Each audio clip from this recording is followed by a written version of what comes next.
Hello guys, so ngayon nga ay 7:25 na ng gabi at trick pa rin ang araw at ngayon ay mag-walking nga kami. So ito lang. Yeah, do like this. Yeah, do like that. Then 1, 2, 3, 4, 5, 6, 7, 8, 9, 10. Pabilis lang na stretching.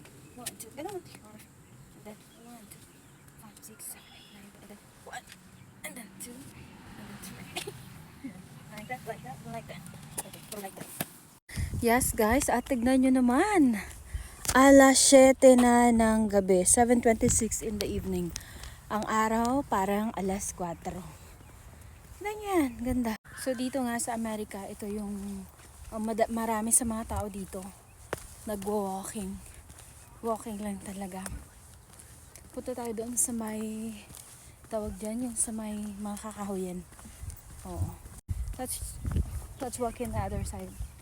At yes, dito sa Amerika, kahit ganito siya na maaraw, guys, ang lamig pa rin.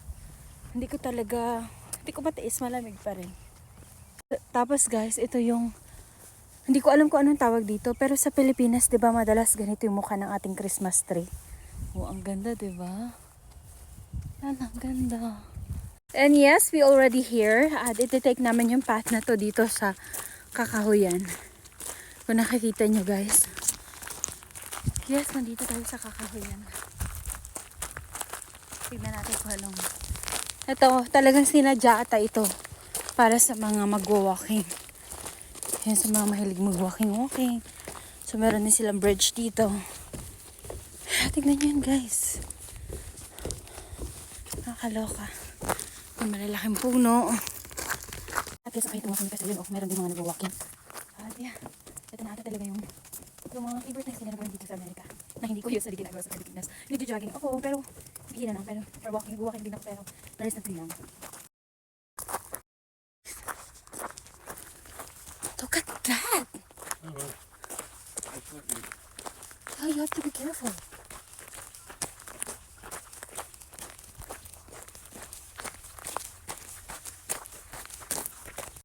So yes, naka-record na kami guys kanina. Akala namin nag-play at hindi nga nag-play. At ipakita mo siya with the place where we at now. Yes. At syempre, tara, lakad tayo.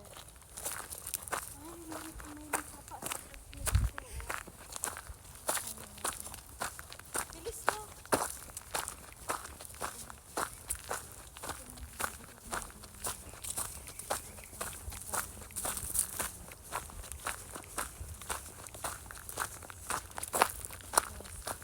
Malinaw lang sana ito. Ang sarap maligo dito. Sa mga marunong maglangoy. Ayan. Pero syempre tayo, hindi tayo marunong. Yeah. Ang pa-relax din ang kaisipan yung mga ganitong lakad, diba? Ay, nako. Oh, yan si Joe. So, yes. Malamig pa rin dito. Dito, pagka alas 7 na, katulad ngayon, 7:39 na ng gabi, kapag pala ganito siya kaliwanag, kahit gabi na, hindi mo siya mararamdaman na gabi na eh. Nakakaloka.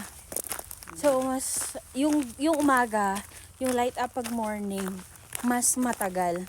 Like, nagla-light up siya yung sunrise ay alas 8 ng umaga. Which is ata sa Pilipinas, minsan alas 6 pa lang 6:30 pa lang ng umaga ay sumisikat na yung araw. Tapos, syempre, alas 6 ng hapon, lulubog din yung araw. Dito naman, yeah, may time changing din sila. Diba, nakakaloka, grabe. I mean, nakaka-amaze ang Panginoon sa mga ginawa niyang, yeah, dito sa mundo. And yes, at ngayon ay 7:56 na at dito ko na i-end yung aking video. At yung araw, yes, nandiyan pa din. At yeah, paset na nga talaga siya. And after i-take namin itong way na ito, then balik kami. Then diretso na kami doon kung saan kami nakastay. Yan lang. Bye-bye. God bless. And ingat kayo.